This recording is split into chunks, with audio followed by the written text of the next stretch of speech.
గారు హెచ్ఐవి రాకుండా వ్యాక్సిన్ వచ్చిందంటున్నారు కదా, ఇది ఎక్కడ దొరుకుతుందో చెప్తారా? అంత వ్యాక్సిన్స్ అన్ని కూడా ట్రయల్స్ ఉన్నాయి. First stage trials, second stage trials అని ఉన్నాయి. కానీ కంప్లీట్గా ప్యూర్ కంటూ ఇంతకు వ్యాక్సిన్ ఇంతకు కాదు. ప్రపంచవ్యాప్తంగా ₹1,00,00,000 ఖర్చు పెట్టి వ్యాక్సిన్ తయారు కృషి జరుగుతుంది. ప్రస్తుతం ఇంతవరకు మాత్రం హెచ్ఐవి నివారణ కోసం వ్యాక్సిన్ రాలేదు.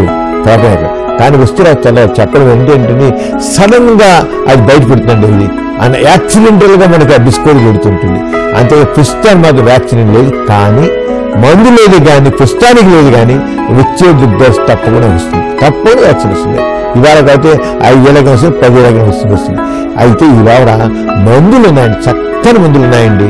ఒక బీపీ వస్తే బీపీ కంపెనీ షుగర్ అలాగే హెచ్ఐవి వచ్చిన మందు యాంటీరిట్రోవల్ డ్రగ్స్ వేసినట్లయితే ఆ మా జబ్బు పెరగకుండా అసలు ఏం దానికి బ్యాడ్ ఎఫెక్ట్స్ లేకుండా ఆ చక్కగా మనిషి ఆరోగ్యంగా ఉంటాడు. ఆ మందులు వాడుకోవచ్చు, చక్కగా చేయవచ్చు. అంచేత వ్యాక్సిన్ కోసం ఏదో జబ్బు మొదటి కూర్చోసి పని లేదు. చక్కగా మందులు వాడుకుంటూ హాయిగా ఉండొచ్చు.